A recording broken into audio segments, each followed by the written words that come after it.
Hello and welcome. This is Larry Johnson, and this is Countercurrents. The purpose of Countercurrents is to bring on people who are what I consider courageous, who are in the forefront of some current events, and who have a unique perspective to share, and to try to get into a discussion that allows you to get to know them. And so today, I have Kevork Almassian. Kevork in the past has been kind enough to host me on his podcast. He's based in Germany. He is originally from Syria. He's now an exile of sorts in Germany. And so, Kevork, thank you so much for agreeing to do this. Larry, thank you so much for having me. It is my honor to be on your show, and I would love to have you more often on my show, but I see your busy schedule and many YouTube channels would like to collaborate with you and have you on your channel. Sometimes I feel like, I'm adding some pressure on Larry, but I would love to have you back on my channel. So let's get some folks, help folks understand your background. So where were you born? Where did you grow up?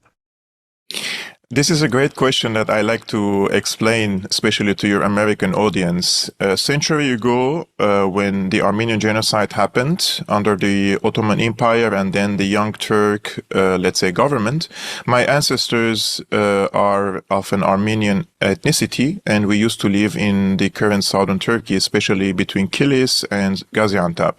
And they escaped the genocide and the massacres to Aleppo, which is currently in Syria, in northern Syria.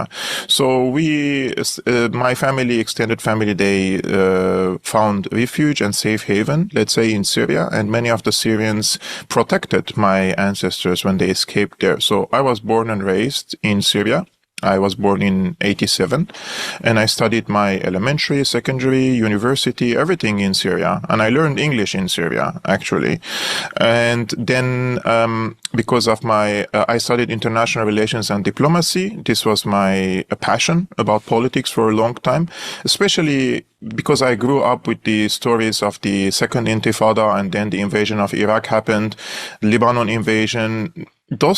These events always keep something in your conscious, like you want to do something about it later.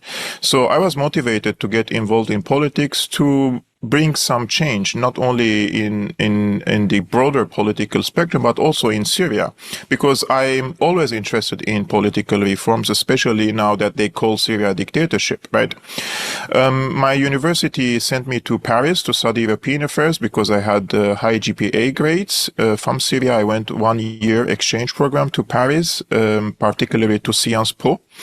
And later I started my master's degree in political science, specialized in Middle Eastern affairs in Lebanon. However, I finished all the courses of my master's degree, and I have an 88 GPA out of 100, but I couldn't manage to submit my graduation dissertation, as we say, because the supervisor and all the other supervisors that I offered my work, they refused to put their signature on it in 2012 when the war was still fresh in Syria, because all the narrative was this is a popular revolution against dictator Assad, and anything else is completely, even in academia, it was rejected. So my work was rejected, and the supervisor wanted big changes in my dissertation.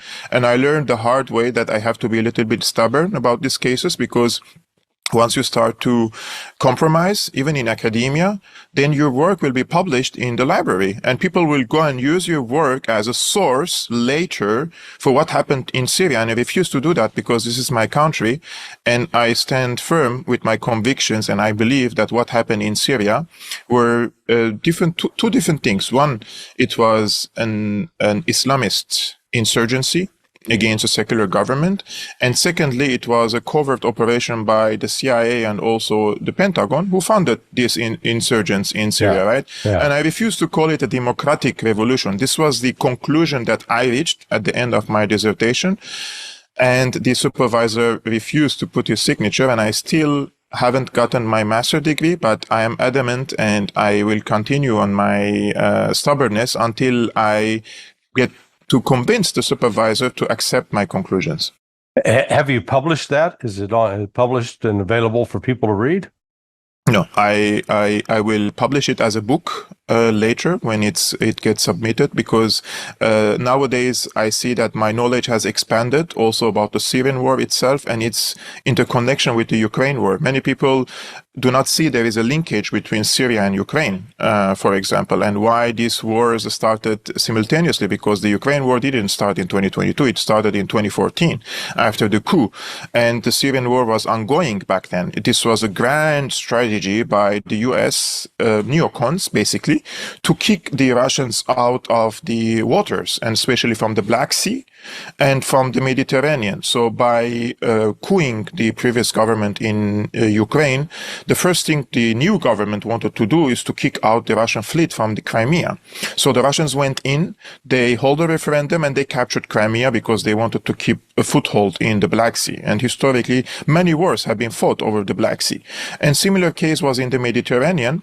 Assad, the father, and his son, they gave an access for the Russian fleet to come to Tartus, to land there, and they continue their operations, whether it's military or trade.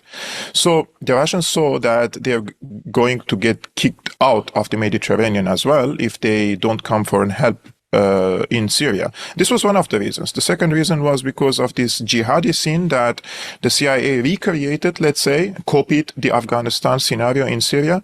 The Russians saw that this domino effect will come from Syria to Iraq, and it did. And from Iraq, it will move to Central Asia. So they were very, let's say, on an intelligence level and strategically speaking, they had an invested interest to come to Syria and end this phenomena. And true enough, once they intervened, ISIS started to decrease its power, because ISIS was expanding and they were coming from Palmyra to Damascus.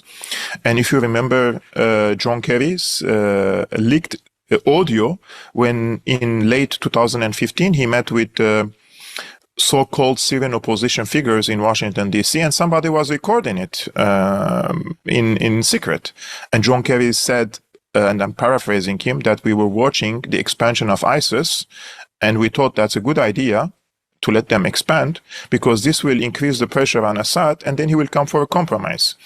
But instead of compromising, he got Putin on his side. Yeah, now the situation has changed. This is what he said, basically.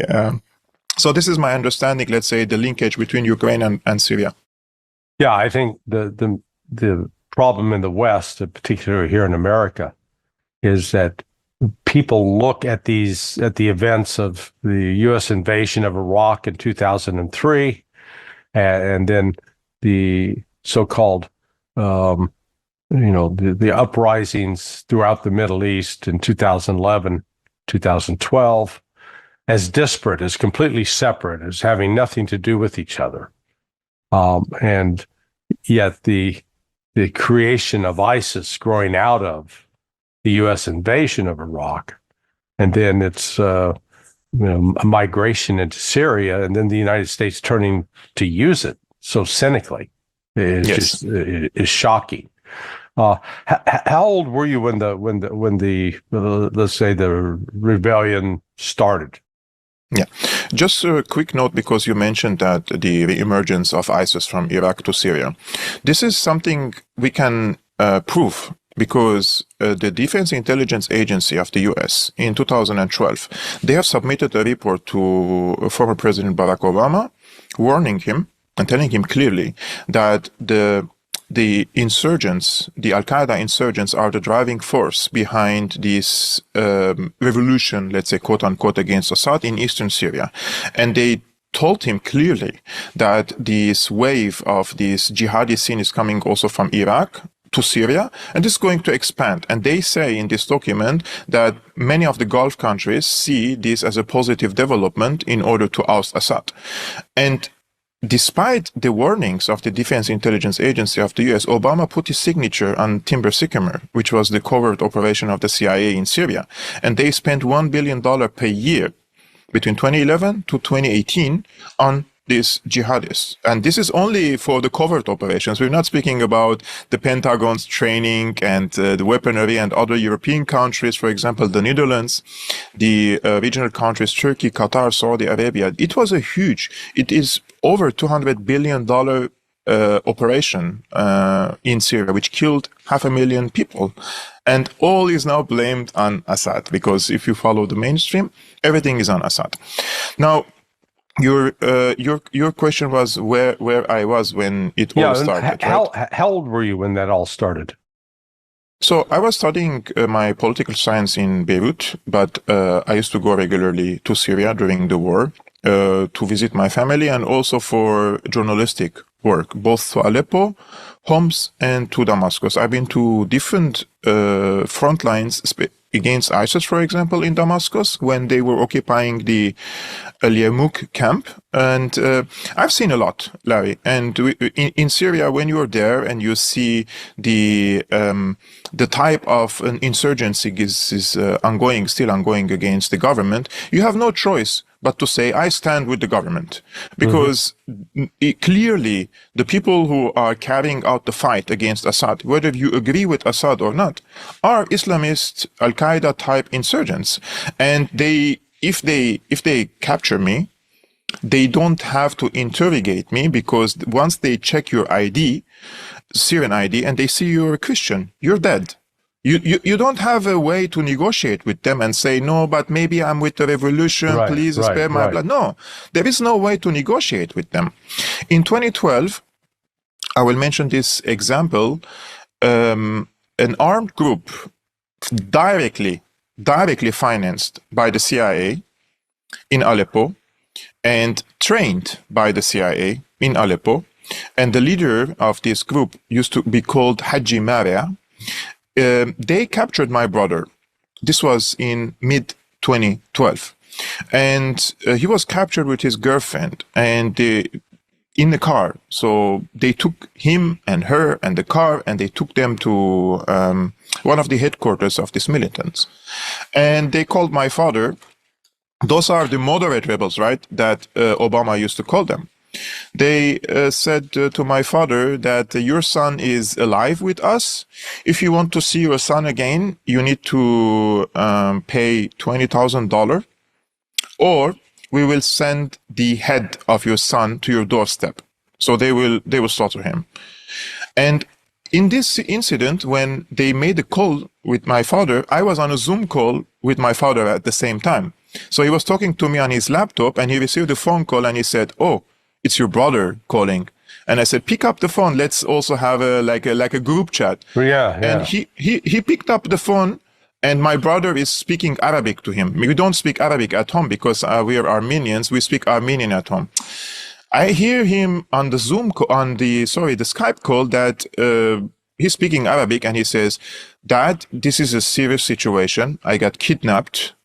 And the kidnappers are going to speak to you." And my father said, like, "Don't joke with me about such things, like, don't make jokes." Yeah. And right enough, the one of the militants took the phone, and he said, "Your name is this, and your son is with us. And if you want to see him, you have to pay $20,000. And my father said, "Are you crazy? $20,000? I don't have $2,000 cash money at home. But if you want $2,000, we could collect now and we could give it to you. And if you don't like the $2,000, he told him, keep my son with you, feed him, because I already have 4 other sons to feed. And during these times, we don't have we don't have businesses any longer. It's war situation. So you could lift some weight from my shoulder." This is literally what he said. And I was like, what the hell are you telling them? I don't have 3 other brothers or sons. We are only 2 brothers. Yeah. And he closed the conversation. And I said, "What are you doing?" He said, "Look, if they were going to kill him, they would have killed him already. But they're negotiating, they need money. These people, those are the gangsters. They need money. And if I don't negotiate with them, then we have to pay $20,000. I said, "What if they kill him?" He said, "No, they will call back." And right enough, they called back, like after 30 minutes. And they agreed on a $12,000 and the car. So my father had to go to the headquarters and free my brother. with his girlfriend that we didn't know that he had a girlfriend with him, because the situation would have completely changed if we knew that there was a girl with him. And he went to the headquarters of the militants alone at night, at midnight, with a car.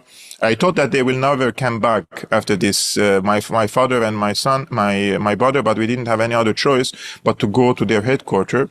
And they let him go after torturing him.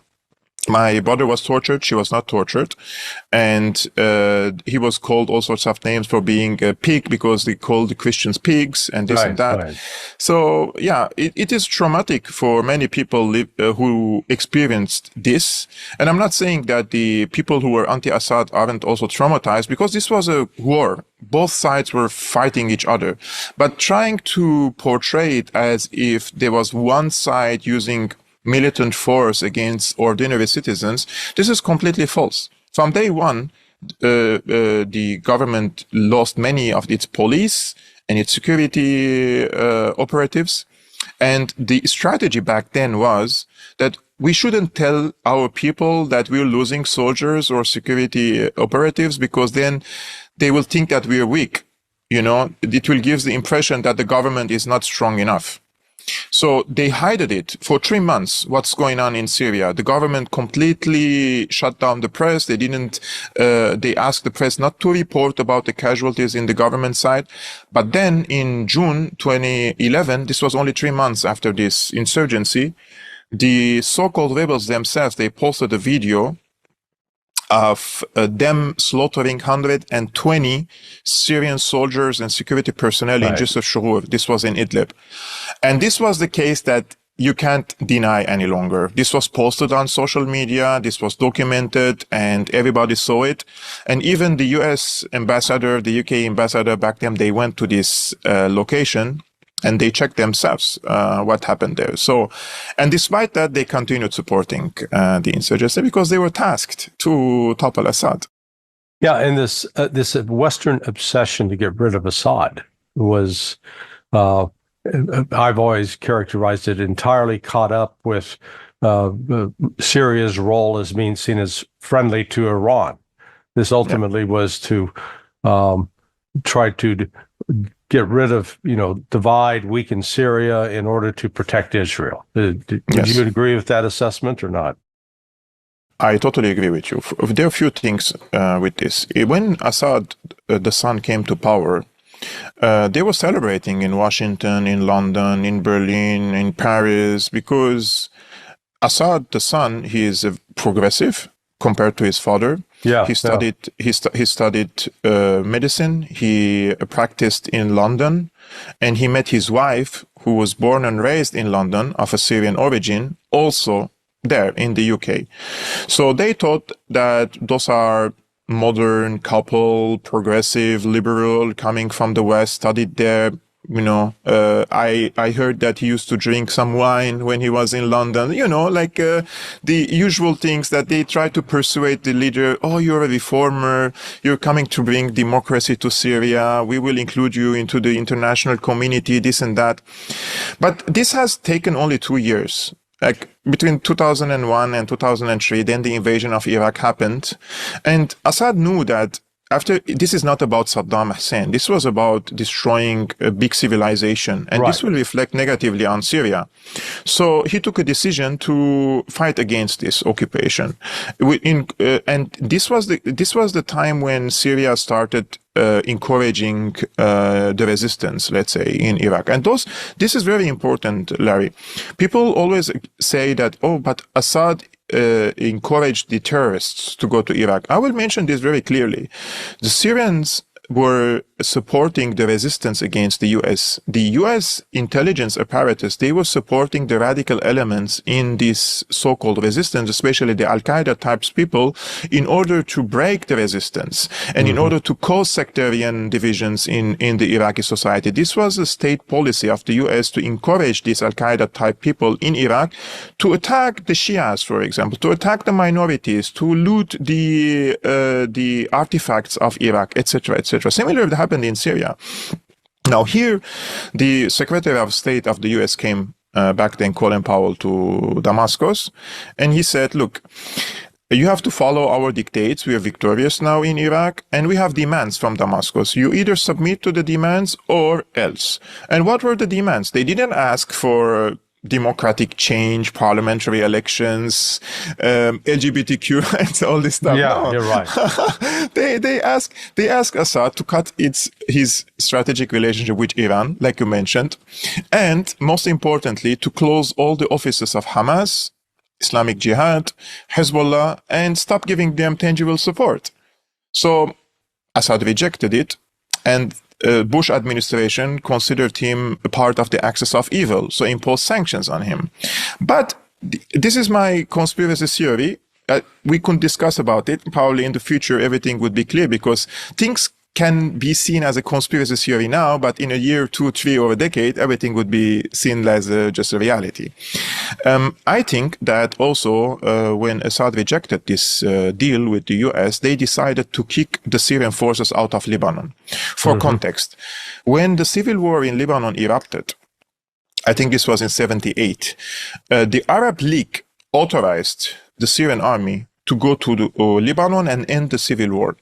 So Syrian army was stationed in Lebanon, and they had to finish or end the civil war. And above that, because Israel invaded Lebanon, they had their battles against Israel there. But once they were there, the Syrian, let's say, decision makers, they realized that because of their air defense systems that they are now installed in Lebanon in the Bekaa level, in the Bekaa, they are able to deter Israeli attacks on Syria. So they can also fight the Israelis on Lebanese territory instead of fighting them on their territory. So they created this buffer zone between Israel and Syria in Lebanon. Now, the Americans know this. And in 2003, this is just in my opinion, they wanted to kick the Syrians out of Lebanon. How could they do that? How could they kick the Syrians out of Lebanon? By sectarian tensions. So what happened basically in 2005 in February 14th, on the Valentine's Day, there was a mysterious assassination of the former prime minister of Lebanon, Rafiq al-Hariri. Right. Rafiq al-Hariri was very, he was loved by many Lebanese, and especially by the Sunni Lebanese. And 3 minutes later, the US was already accusing Syria of killing him. And all their allies in Lebanon, they accused Syria of assassinating him. Although one of the Al-Qaeda affiliates, they said that we killed him and we assassinated him, but they rejected the confessions of this Islamist group. And they said, no, it was Assad who assassinated Rafiq al-Hariri. And they created what is called the Cedar Revolution. It's a color revolution again, but they needed the trigger. And this was a trigger for the Syria revolution, and the only title for this Syria revolution was Syria Out. So the Syrians had immense pressure there, and they didn't want to have a fight with the Lebanese people, so they started to withdraw. But during this withdrawal, they left all the heavy artilleries, the tanks, and the ammunition in the hands of Hezbollah. Because they knew once they withdraw from Lebanon, Israel is going to invade Lebanon, because Israel saw Syria as an obstacle to occupy Lebanon. And once Syria withdrew in 2005 from Lebanon, in 2006, Israel invaded Lebanon in July 2006. But then Assad came and gave huge support to Hezbollah, opened all the warehouses of the Syrian army to Hezbollah, sent its advisors to southern Lebanon to give guidance to Hezbollah how to fight against the Israelis. And the Hezbollah managed to defeat the Israelis and kick them out. And this was something that the Americans would never, they couldn't forget about it among the neocons, especially Condoleezza Rice, who said, the war in Lebanon is the birth pound or the birth pang of the new Middle East. Yeah, they wanted to create Yeah. Yes, exactly. They wanted to create a new Middle East. So they didn't forget what Assad did here. However, it was Sarkozy who told the Americans, give him a last chance. Give Assad the last chance. We want to persuade him to come to our side. We want him to be on the side of the international community, make peace with Israel, and come to the camp of the Arabic countries who are normalizing relations with Israel. So Sarkozy invited Assad in 2007 to the National French Unity Day, and he gave him a red carpet treatment. And Assad stood among the world leaders on a big stage, among all the leaders that you can remember back then. Yeah. And this was the moment when this was the plot. Assad didn't know about it. They wanted him to shake hands with Ehud Olmert on stage. And there is a famous video about this. If for those who are looking for this video, you can type on YouTube, cat and mouse, Bashar al-Assad and Ehud Olmert. And you will see this video on Euronews when the French foreign minister is talking to Assad and telling him that Ehud Olmert is in his back on the stage and he wants to shake hands with him. And Assad is saying, that's impossible. I'm not going to shake hands with him. Ban Ki-moon comes and talks to him and it says like, we have to open a new page, you have to shake hands with Ehud Olmert, and Assad says no. So Assad starts moving and escaping or going a little bit further from Ehud Olmert, and the former emir of Qatar back then comes to Assad and he says like, come walk with me, I save you. Like he wants to save him from this pressure. But this was another plot because the Emir of Qatar took him and he started walking with him to the opposite direction. And once they were passing Ehud Olmert, the Emir of Qatar turns his back and he walks back from where they came from and he leaves Assad alone with Ehud Olmert, like very close. So Assad again continues walking alone and he turns his back to Ehud Olmert and he never shakes hands with him. And this was when the French, the British, and everyone understood that he's not going to normalize with Israel, he's not going to shake hands with Ehud Olmert, because in Syria they say shaking hands with the Israeli means recognition of Israel, and in Syria they don't recognize the political the legitimacy of the political entity of Israel. They say that Israel is an occupation force, it's a colonial force, and the Jews are completely welcomed in historic Palestine, and they can live alongside each other. Although the official policy is two-state solution, but I don't think that the Syrians believed in a two-state solution for the Arab-Israeli conflict. Well, this is why they wanted him out. Yeah, I mean, it really, it has all to do with Israel. I mean, Israel is really at the center of this and the driving force. The British intelligence services, as I recall, were also equally active, if not playing even a more dominant role than the CIA in the Syrian involvement. Because I remember with the Benghazi incident,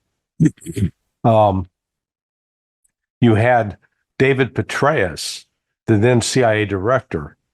He arrived in Turkey on September 4th, the week before. And I reconstructed that I believe the reason he went there was to tell the Turks, hey, we're going to have to suspend the military aid coming out of Libya until we're through this election cycle, because they were concerned about the conflict affecting Obama's re-election campaign. Then it's a week later, September 10th, that Chris Stevens, the ambassador, goes to Benghazi and he meets with a Turkish diplomat. So that CIA facility there in Benghazi was to process weapons that were being collected in Libya and then rounded up in Libya and then sent forward to Turkey, that were then being smuggled into or given to these Syrian rebels. And again, but the reason, the entire motive behind this was to weaken Syria and protect Israel. Yes. Larry, I just want to, we don't usually give so much credit for the Brits. You're so correct on this. They have embedded themselves big time in manufacturing stories in Syria. One example is the White Helmets. Many people do not know that the White Helmets organization, which even they have a documentary on Netflix if you want to watch the documentary, and I encourage people to watch both sides, and they will realize that this is a completely the opposite of the reality of the White Helmets. They don't mention who is the person behind the White Helmets. He's a former MI6 officer. He was in Bosnia recruiting Mujahideen back then against Milosevic. And then he retired. And all these people, when they retire, I don't know if they really retire. And I'm accused of that as well. So and he established this quote-unquote humanitarian organization in Syria called the White Helmets, with the most fancy GoPro cameras all the time, and sending footage to the world with 4K footage when Syrians do not even have an internet and electricity in the country. And they're the ones who have the satellite. The internet is 24/7, electricity is 24/7, and they're broadcasting live to the world. And remember what happened after 2013 when this organization was created. The chemical attacks started to occur. Sarin gas, it was all a fabrication, all a fabrication. In Ghouta, in Khan Sheikhoun, in Douma, this is the clearest example that the White Helmets, they have manufactured a theater for an alleged chemical attack scene, which never happened. And there were no victims of a chemical attack. And they even posted a photo of the cylinder, alleged cylinder, which supposedly fell from a Syrian helicopter. And the cylinder, when it falls, it has this the trigger of the cylinder, which should the gas come from it, right? So they even misplaced the cylinder, and this trigger was on the top of the cylinder. So if this was a real scenario and the cylinder fell, then the gas should go up and cannot go down. And in this case, they realized their mistake and deleted the photo and changed the cylinder and posted the second photo. And this time the trigger is on the bottom side of the cylinder, basically, which is on the rooftop. Yeah. The second photo they published, a cylinder. I have never seen in my life that I live in the 4th floor, by the way. If you drop a cylinder from a helicopter and the cylinder penetrates the ceiling, it cannot really slip on my bed like it's a baby. No, it will break my bed. And this cylinder is just slipping on the bed, you know?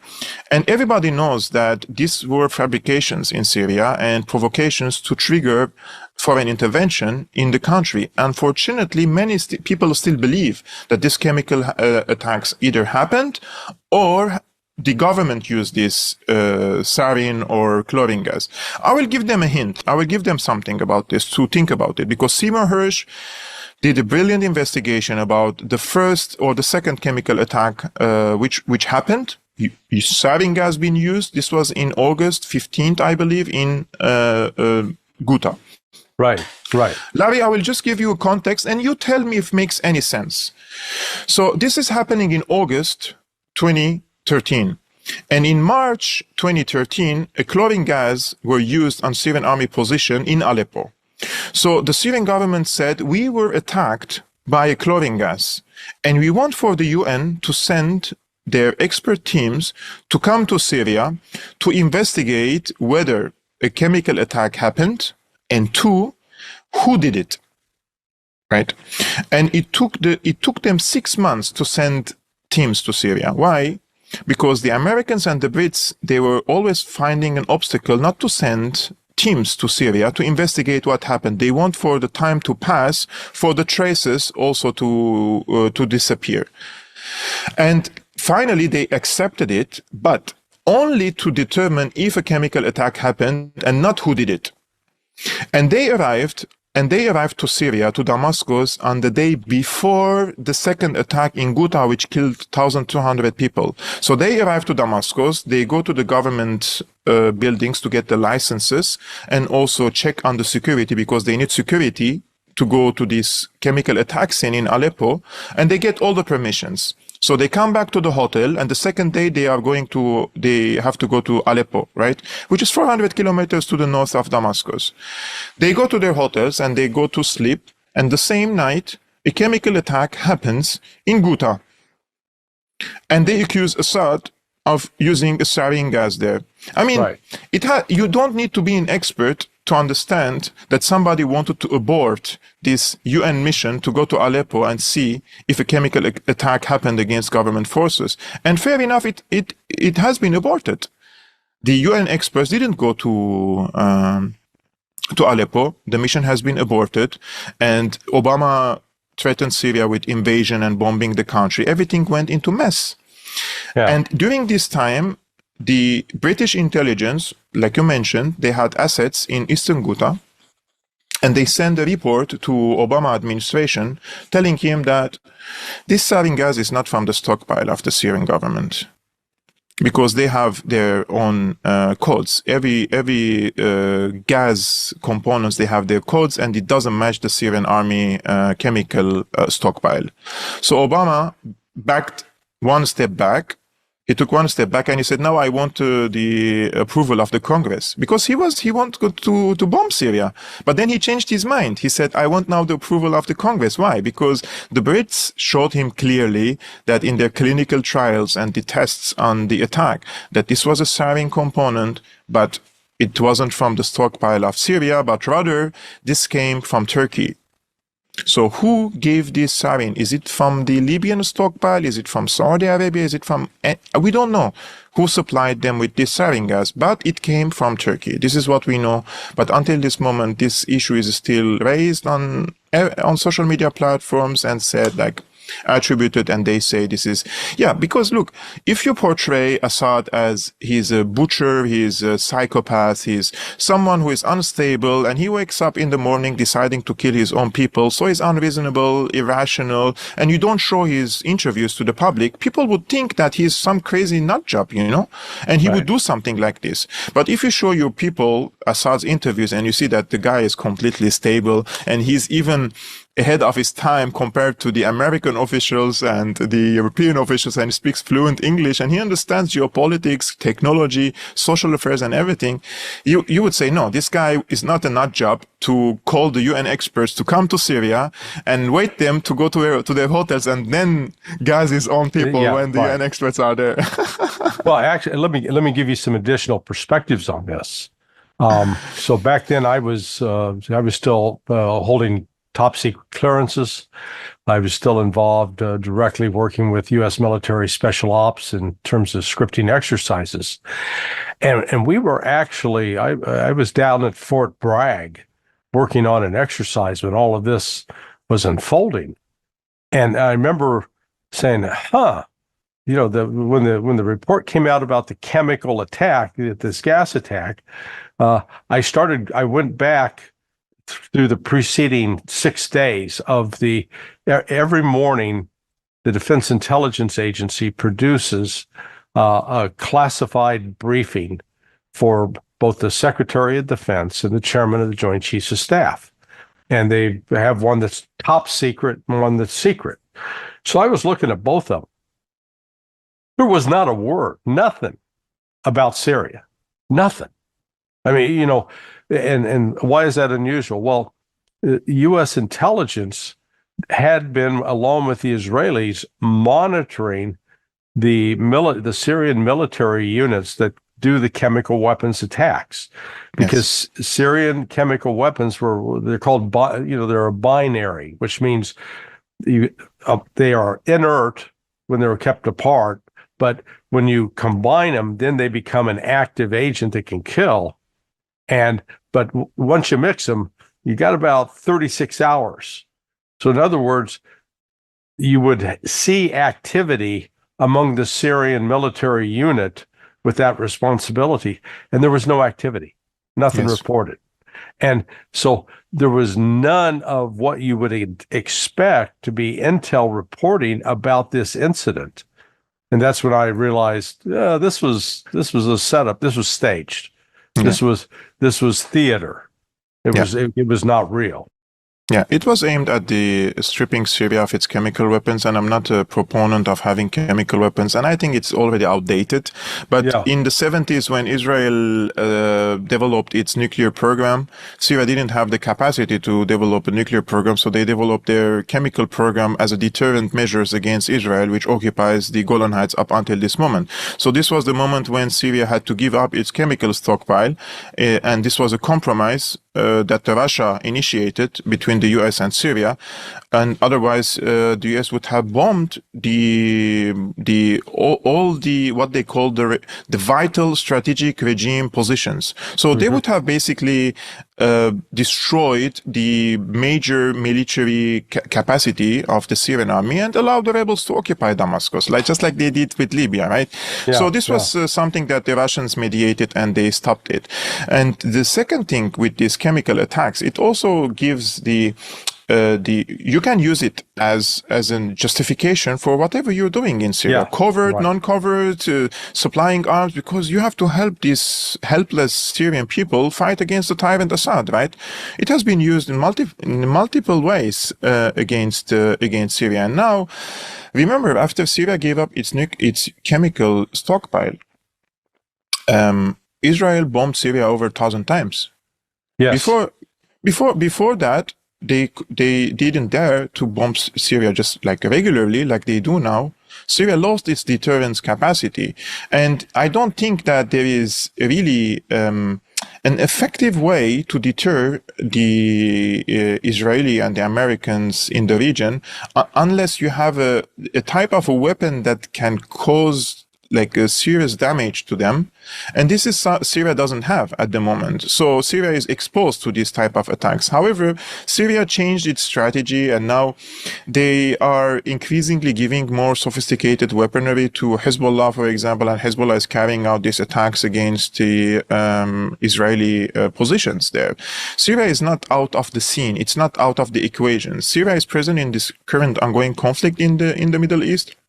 They don't want to participate in it directly, and because the economy is exhausted, the people are not ready for another war after 13 years of already big wars and earthquake and everything. The mood is not in favor of going into war. But at the same time, the routes between Syria and Lebanon for sending armaments, because Syria doesn't send, let's say, a tank or sends artilleries, or no, they send the components. And Hezbollah trains in Syria how to assemble it. They learn, they get the knowledge and everything, and they assemble them in southern Lebanon, and they use them against Israel, and then they share the knowledge with the Lebanese militant factions. This is how Syria, by extension, supports the Palestinians in Gaza or in other places in Palestine. But unfortunately, nowadays, the narrative about Syria has been so imposed, let's say, by the mainstream media, that people cannot really make these connections between what's happening in Palestine and what happened in Syria, and what happened in Syria with Iraq. People cannot really connect the dots. You have to really explain very in length. Because, Larry, nowadays, if you turn on your TV, I'm sure you don't even turn on your TV, but no, even if you do, rarely. Yeah, it's like in any, please, any news outlet, if you turn on, you have 30 minutes to explain your thought. Like, they invite me to major, let's say, TV outlets, and I have 3 minutes to say something about it. How can I say in 3 minutes? Like, we are speaking now 41 minutes. And we can still speak 41 hours and this won't be over, right? It's like, how can I explain my thoughts like that? Because this is what they did about Syria. But with the Gaza war, the onslaught against Gaza, this is, in my opinion, this is the trigger. This is the turning point. This was something that the people were like, wow, there's something going on there. Like, on TV, I can't see it, but sorry, on my mobile, it's like, it's there, like, you can't really hide. If you have TikTok, if you have Instagram, if you have X, and if you are watching one of these videos, it's impossible not to see what's happening there. So you turn on your TV, they're not reporting about it, and you start to, there's something doubtful. So if they're lying about Gaza, have they lied about Syria? Have they lied about Iraq? Have they lied about Libya? Many of the younger generation, they believe now that the establishment lied about these wars. Therefore, it is now also an opportunity for me and for people like me to present what we believe is the truth of the situation in Syria. And I don't claim that I own the entire truth. What I say is you have the opportunity to learn about Syria from the mainstream, learn about it and listen to my perspective, and then you make up your mind. Maybe the truth is in the middle. I don't know. But what I'm telling you is just from my subjective opinion and as someone coming from Syria, and I believe what is right for the Syrian people. Because remember, Larry, also some people do not know what is in the best interest of the Syrian people, because they're not Syrians. They don't live in Syria. And they listen, for example, a segment of Assad saying something negative about gay marriage. And they're like, oh my God, me as a progressive left wing, I can't be with Assad because he says something bad about the gay marriage, right? But you have to remember, this is Syria. You're not talking about California. Yeah, you're talking about Syria. You have to talk as a leader of a country. You have to represent the opinion of the majority of the people in your country. You can't really come and tell your people, shock them, 90% probably of them, and say, I'm going to legalize tomorrow gay marriage. They will remove you from power. Because you have to, but the leaders in the West, they have forgotten this. They have forgotten that they represent the interests of the people. They represent nowadays the interests of the corporations, the donors, the bankers, the military-industrial complex, etc., etc. But they don't represent the interests of their own people. So the people in the West probably think that the job of the politician is not what Assad is doing, or probably what their own politicians are doing, which is completely false. The leaders like Putin, like Assad, like Xi Jinping, I criticized Assad a lot during the war for his more, let's say, conservative leaning and trying to make peace with some of the Islamist elements, let's say, in the society, because he wants to avoid further conflict with them, right? And I criticized it. And I wanted for the Islamists to be completely cut from the political scene in Syria. Kept out. He knows better, probably. He knows better. I don't know. But at the same time, I also believe that he had the chance to flee. In 2011 and 12, every major country told him, just go and live your life abroad. Go to Russia, go to Iran, go to Qatar, and we will give you millions and millions of dollars. Just go and live the scene, just live your life. You have two sons, a daughter, a beautiful wife. You can become a think tanker. You can become everything you want. Just leave the country, And he decided to fight back. Although a month or two ago, they killed Gaddafi. So there is a track record of killing leaders like Saddam, like Gaddafi. He could have been killed, but he decided to stay. And I respect that. If he didn't stay and he left the country, I would have called him a traitor. Literally. If he left the country for the nut jobs of ISIS, Nusra, and the rest, I would have called him a traitor. This is how I see Assad. I don't have a bread in it. I don't live in Syria. I'm not looking for a government position, etc., etc. If the name of the president was anything else, if it was Larry, I would have supported his effort to abort this mission of this project in Syria. So when did you leave Syria, and when? Actually, and when and why?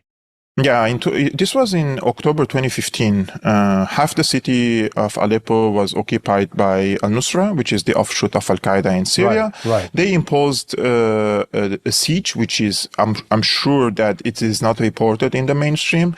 They imposed a siege on the rest of the city. They banned bread, meat, milk, baby products, everything, basically. And they starved the people. And there was no way, I never thought that Aleppo would be liberated again. And sometimes such thoughts come, you get a little bit defeatist. You say, what's happening? It's been 6 years and the rebels have been occupying for 4 years. They killed 14,000 civilians with their rockets. What's the end? You don't see that there is a major effort to liberate Aleppo. So I had to leave to get safety for myself first, because I was politically active as well, and also for my family, because I started to bring troubles also to my family. And if something happens to my family, I prefer to kill myself, really. If I'm the reason for any harm for my family, I wouldn't forgive myself, So we left. I came to Germany and I learned German here, and I found a job here in Berlin, and I started my YouTube channel because although I live in Germany and it's supposed to be more democratic than in Syria, I cannot find a job here with my political opinions. And I applied for a scholarship. And this is one day I'm going to mention all this information in public when I feel myself safe here in Germany. I applied for a scholarship. And first I was accepted, and then they took the scholarship again from me because they found out what is my political opinion about. So you may not be imprisoned here for having an opinion, but they will send you to economic prison, basically. You cannot really make a living. So I decided to start my own YouTube channel and tell the people what's happening in my country from my perspective. I started posting videos, and all of a sudden tens of thousands watching the video. It's like a surprise for me because people were craving what's happening in Syria. It's still 2017, you know? And so the German press saw somebody is speaking about the Syrian case, and he's telling the other side of the story, and he's telling the people in Germany that the refugee crisis happened because of the CIA covert operations creating mayhem and people fleeing the country. So he's blaming the US for the refugee crisis. Oh, no. This is not going to happen. Well, in fact, didn't some of the German media almost accused you of being some sort of covert Nazi? That you were some right-wing extremist. So I was going, good Lord. Yeah. Look, we have been speaking now for 50 minutes, and I don't know if the people can judge and say and evaluate if I was saying anything close to right-wing, you know, like I'm not a right-wing person. Nowadays, I see myself more aligned to left populist parties, like, for example, George Galloway's party, right? Like I see myself more in a political foreign policy approach with them. I'm not a right-wing person, but I have done a job as a camera, let's say, guy behind the camera. I was recording videos for a right-wing politician, right, in the German parliament. But that doesn't mean that if I'm doing a camera job for a right-wing politician, that I'm a right-wing myself. Everybody is a unique person. And and this guy, he's like against the war in Syria, against the war now, the proxy war against Russia, for example. And I agree with him on these cases. I disagree with him on Israel, and I keep telling him about Israel and sending him content about Israel, telling him about the truth, what's happening there. I totally disagree with him on the Palestinian case, for example. But what he says is what he says.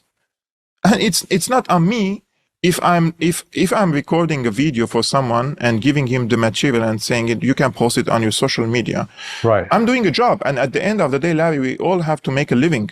People need to understand that when I post on YouTube, I'm not making thousands of dollars per month to afford my living. I have a wife, I have a family. So I did a camera job for a politician from the AfD, the right-wing party. And accordingly, the media picked me up and said, oh, look, he's not only supporting Assad, because they consider this talking point support of Assad, he's also working for a politician who is from the right-wing party. So there has to be conspiracy in this, you know, it's this interesting story. So who sent you? They interviewed me for 1.5 hours, like it was an interrogation. Like this is not the job of a journalist. Like they were sent by the Secret Service to interrogate me for 1.5 hours. So who sent you? Like, what do you mean by who sent me? I came alone. Nobody sent me. I came to Germany with $1,000 in my hand. And I recreated myself here. I did lots of efforts. I learned the language. I integrated into the society. I found friends, connections. I came to a country I know no one. I probably know 3-4 people, you know, in this country. And because of this, I was accused of being a spy. And because of these media campaigns against me, the government decided that I don't deserve to stay in Germany. So they want to take away my resident permit. So they took away my resident permit, basically. So I took them to court. And I said, no, I work 2 jobs. One is this camera work, and second is my YouTube work, and I pay 2 taxes to you. 2, I learned the German language, which is a requirement. I have the highest certificate. And 3, I'm integrated into the German society. So you cannot really deport me legally. And they, despite that, they rejected my case and they took away my resident permit. But during this time, during the process of this court and everything, sometimes things happen in my life, Larry. I always reminded that God exists, because every time a window closes to my face, another door opens. And during this time, when I was in a really big trouble, struggling in a course, etc., I met my wife.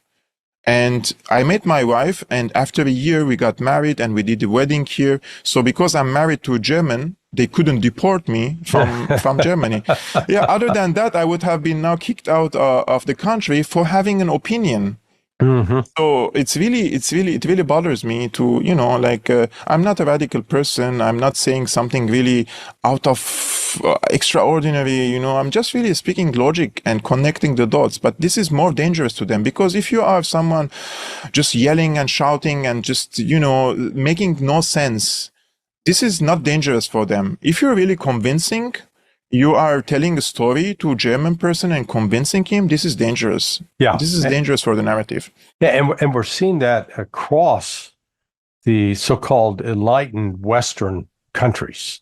I mean, in the United States, you're not old enough necessarily to remember the old days of the Cold War, but back during the even in the last days with Brezhnev, there was this repression in the Soviet Union of speech and the declaration of people as an enemy of the state.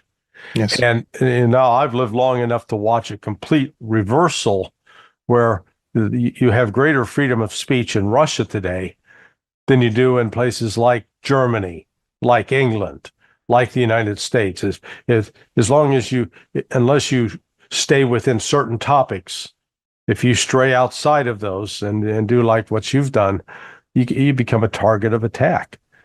So let me ask you, because we're going to run out of time here. That when we have good conversations, time flies quickly. True. Is there a hope for the end of the war in Syria as a consequence of what's going to happen in Ukraine and what's happening right now in Israel? There are two factors that are detrimental for the outcome of the Syrian conflict. One, the conflict in Ukraine.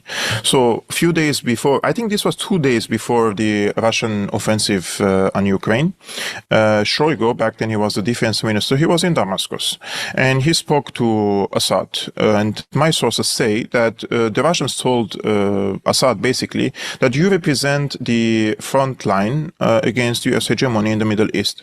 And we want you to hold your guns, and you hold your guns and you hold your line. Now it's not the time to go to Idlib or go to other places. We have to keep our achievements. Like, we have to preserve the achievements that we achieved in the past decade. So hold your line. And we will see about what's happening in Ukraine. It's a strategic conflict, what's going on there. And if the US, let's say, or if Russians emerge victorious from the Ukraine war, this will reflect positively on Syria, because the Americans have to see where is their priority. And the priority is not in Syria. Their priority is in Far East Asia, the Pacific. It's in Russia. So they have to diversify their priorities back then. And also, the Americans do not have a long-run strategy in Syria. Their stay is also connected to their stay in Iraq, and the Iraqi parliament is asking them to leave. And if they leave Iraq, they cannot stay in Syria, because they will become like an island. There is no logistical hub. There is no supply lines. There is nothing. Right. So the Syrians know that during time, a year, 2, 3, the Americans are going to withdraw. And then they have to deal with the Kurdish separatists, let's say there. And I don't think there's going to be a war against the Kurdish separatists. I think the best solution is to find a middle ground with the Kurds, to give them their what cultural rights they want. If they want to speak Kurdish in their schools, in their curriculum, in their government official buildings, etc., that's fine. But separatism is not going to be tolerated in Syria. And this is coming from someone. I'm not an Arab. I'm an ethnic Armenian. I was born and raised in Syria. I cannot become a president of Syria because the constitution says the president has to be Muslim. I don't have an aspiration to become a president anyway. Yeah. But separatism is not tolerated, even for me. I don't think that 100 or 120,000 Armenians living in one area can come and say, oh, we want to separate from Syria and we're going to take 50% of the oil fields with us for 10% of the population. Like the Kurds have 10% of the population occupying 1/3 of Syria and occupying 50% of the oil fields. That's not going to happen. So the decision of the Syrian outcome is going to be interconnected with Ukraine. Yesterday or the day before, Shoigu was again in Damascus with his military outfit, unlike his visit to North Korea, where he was with his civil outfit. I don't know if that has any connotations, probably. And also the conflict with Israel. Because Syria played smart during the conflict. Syria needed its allies. But Syria didn't want to put all its eggs in the Iranian basket or all its eggs in the Russian basket. So they diversified it, right? So now Syria is trying to balance between these different conflicts. Now Iran is leading this, what they call the axis of resistance against Israel, which Syria is part of it. And at the same time, Syria is part of a broader alliance, a strategic alliance with Russia, and the broader, let's say, global conflict against the United States. So Syria's political peace and stability is linked to these conflicts. But underground, if you go to Syria now and go to Damascus, Homs, Aleppo, Latakia, Tartus, all the areas under the control of the government, if Israel doesn't decide to arbitrarily bomb one of the neighborhoods that you were residing, nothing is going to happen to you. You are safe to walk in the streets and you will enjoy life more than probably in the US. Believe me, Larry, if you go to Syria with all the hospitality, great food, and the people just enjoying their life, people live to have fun. You know, it's like completely different psychology in Syria. So I'm hopeful. I'm hopeful that the war will come to an end. It needs the reconciliation with Turkey, which is ongoing with mediation of Russia and Iraq, and the opening of the Arabic countries to Syria will also help. So also let's see who's going to become the next president of the US. If it's Trump, maybe under Trump, if he has better communication with Russia, this could be solved quicker. But Biden didn't do much, let's say, in the past 4 years for Syria. He was just ignoring the file. Nobody is speaking about Syria in the administration at the moment. Yeah, Kevork, I wish I could give you a better, more optimistic outlook from the standpoint of the United States, but we are caught in I call it an ideological prison. And the nature of this prison is we are incapable of seeing China and Russia as friends. They're viewed as enemies and intractable enemies. Syria is also in that category. That there's no middle ground, and I fear there'll be a big conflagration. It's going to take something to happen to the United States to get us to change. And I mean, it's something of a tragic nature. And I'm not looking for that, but right now, the voice, when I speak out and talk about, we can't deal with Russia as an enemy, I'm accused of being a puppet of Putin, a Russian agent, and my point is there's no basis for dialogue. We can't sit down and talk it out. Because it's a zero-sum game usually, and you're very correct on this. I believe, really, I believe in this. I met with many people from this U.S. think tanks in Beirut, in other places, in Geneva, in Germany. And I always wonder, like, they keep accusing us of being ideologues in the Middle East. And you see how they speak, the arrogance, we know better than you, what is best for you. And, they are the ideologues, because it doesn't make sense now. Why they want to give long-range missiles to Ukraine and operated by NATO operatives against Russia? Realistically speaking, they have to give Ukraine Ukraine thousands of these missiles, right, to strike inside Russia if they want to reach to the outcome, and that is Ukraine has to win this war. Right. And are they able to sustain the production of these missiles all the time and give it to? No, so not at all. Logically speaking, what are they doing? They're just prolonging the war with also increasing the chances for nuclear exchange. So logically, strategically, rationally, it doesn't make sense, which means there is ideology is at play, or some people say there are groups over groups intervening and pushing the US into war with Russia. And this is going to change the face of humanity. So why not talk?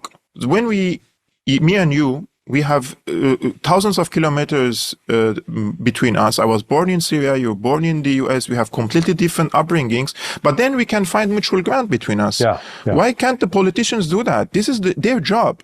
Nowadays, you listen to Annalena Baerbock, the foreign minister of Germany, and you wonder, it's like, are you the foreign minister or are you the war minister? Yeah. What happened to diplomacy? Where are the diplomats? Why aren't they talking? What happened to Jojo is better than war? Where is the diplomacy from this conflict? That's why you were accused of being a Russian asset and being accused of being a Syrian spy in Germany. Baseless accusations, because we're saying, guys, we can coexist. Talk. We want for the Americans to have a good relationship with us. In the contrary, I would love to come one day to the US. I would love to meet my American friends. I would love for the Americans to come to my country. We don't hate the American people. We hate the policies of these countries. Yeah. So if it changes, everything would go back to normal. Well, and that's why I do this channel, Countercurrents, to promote this kind of dialogue, this kind of discussion. And so what we've established today is that we're going to have to do this again, because there's a lot more I want to talk to you about. But I thank you for your time today. And those of you who've taken time to watch the conversation with Kevork, please hit the subscribe button and the like button. And I am Larry Johnson. This is Countercurrents. And